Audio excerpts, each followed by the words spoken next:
Hello, hello, hello, hello. It is Friday. What month, Beattie?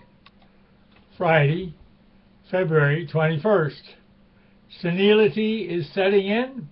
I know a lot of people have got their hopes in me, so I better last another 20 years. Dinosaur news, dinosaur news. Daily, 5 days a week, and here we are on the 5th day of our first week. It's tricky business doing this every day.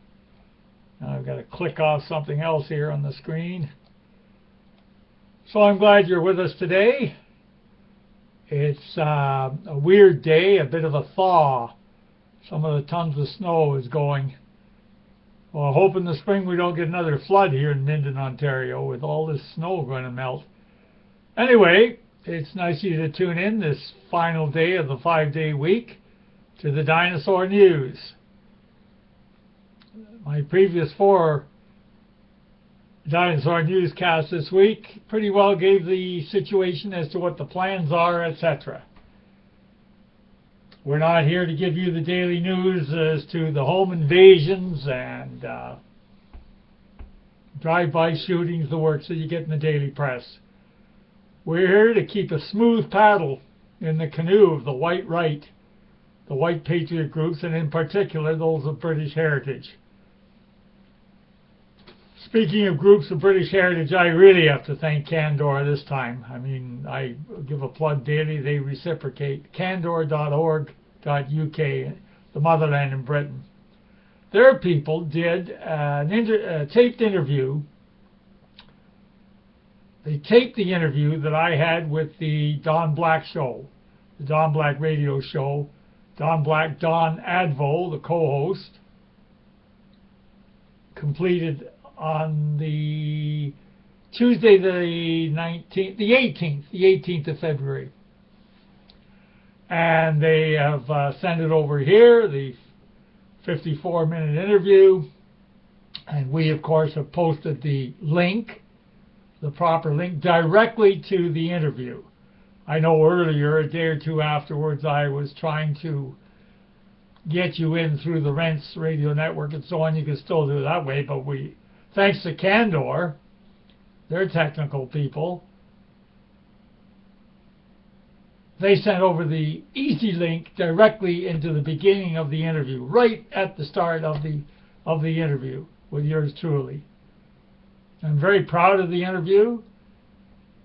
Both of the Dons, Don Black and Don Advo, peppered me with very pertinent questions as to where we're headed in Canada with the white resistance, British Canadian resistance, British Canadian offensive. All legal, all legal. We're talking verbally here, psychologically.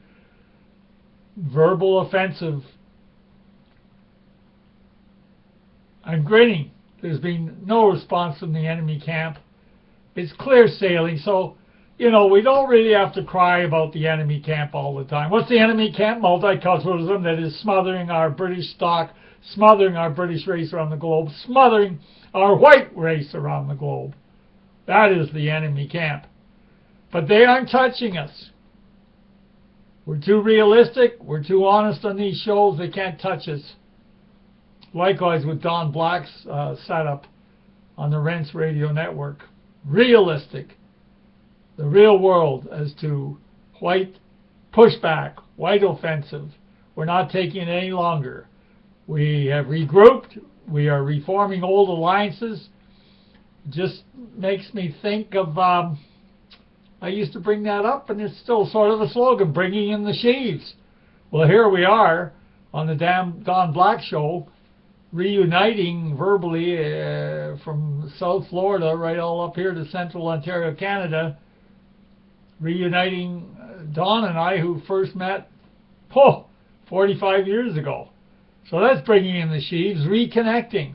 We've got to do more of that. The 167 young people that celebrated here in Central Ontario the long weekend for July 1st, celebrating Sir John A. Macdonald's founding of Canada back in 1989. All those youngsters in their 20s at that time are now in their 40s. So I'm speaking to you out there.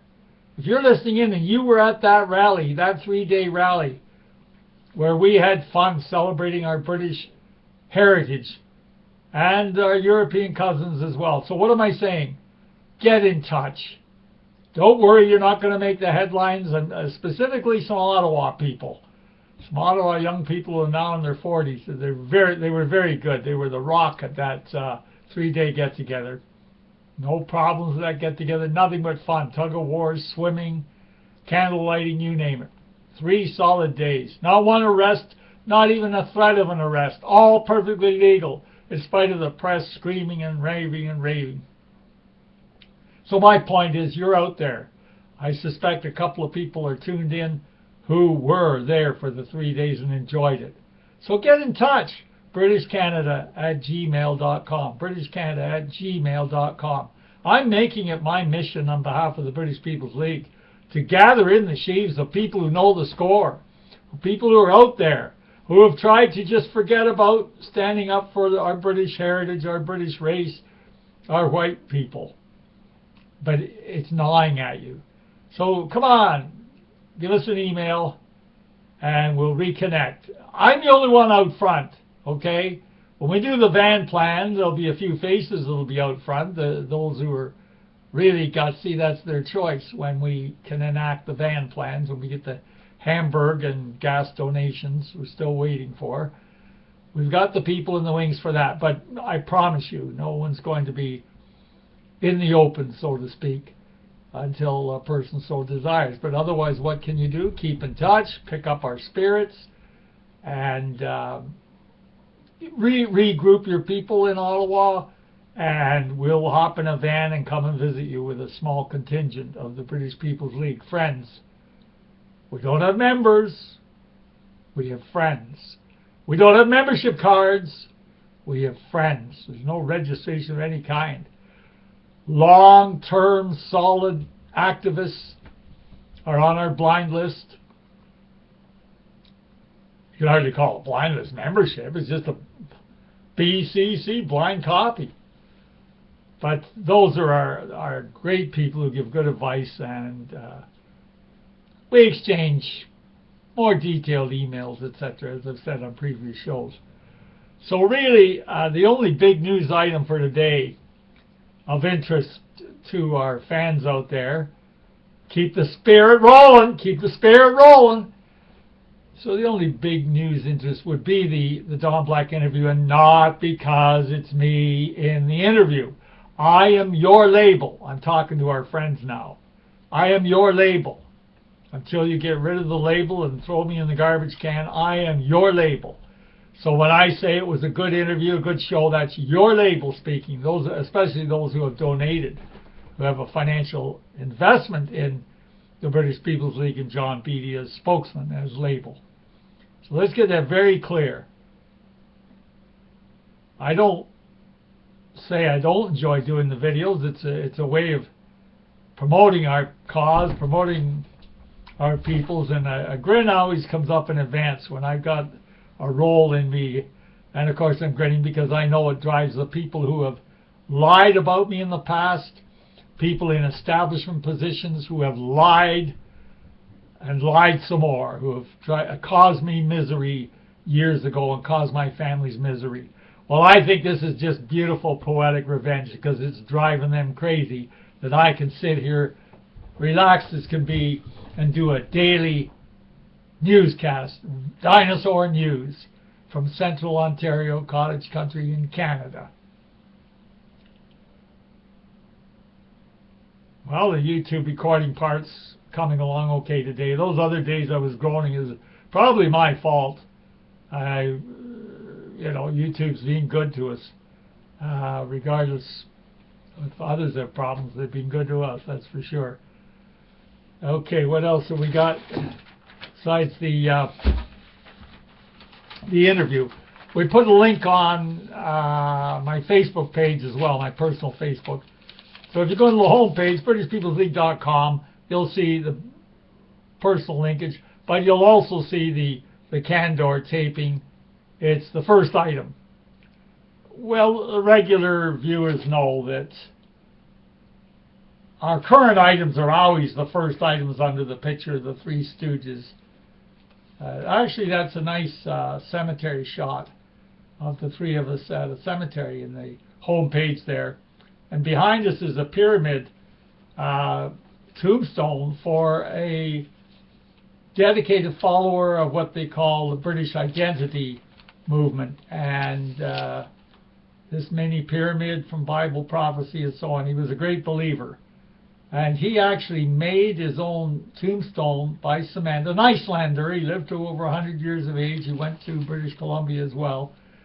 And the house where we had the three-day rally in 1989 was owned by this same gentleman whose memorial tombstone we were standing in front of the Three Stooges on the British People's League page there. I think that's an incredible coincidence that he was British identity, because when we rented that property, 2.5, 3 acres, surrounded by bush, we had no idea that he cemented the tombstone on the property, and I could show the kids when they were little where the base was. You could see the grass had been pushed down, not much growth, where he actually did that tombstone. And here all these years later, and I say the Three Stooges, well, of course it's a joke.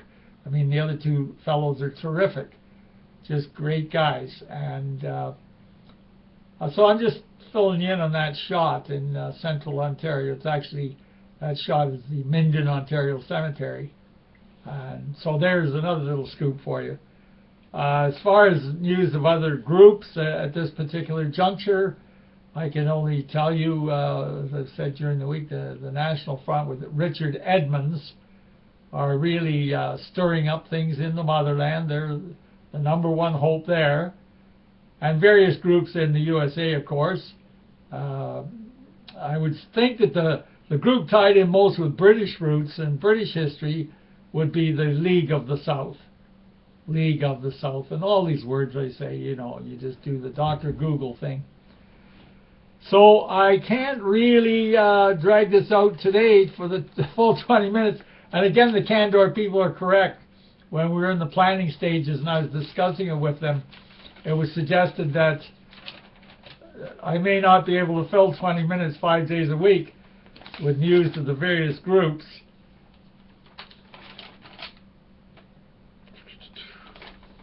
The video was good, though. I really recommend that you listen to that interview on the Don Advo show on the 18th, Tuesday of this very week just passed. There's a lot covered in there as to the British People's League situation, how we operate, etc. So in the meantime, we'll be back at you on the 24th. Monday the 24th, 5 days a week. And again, I've had some good emails of praise for the interview.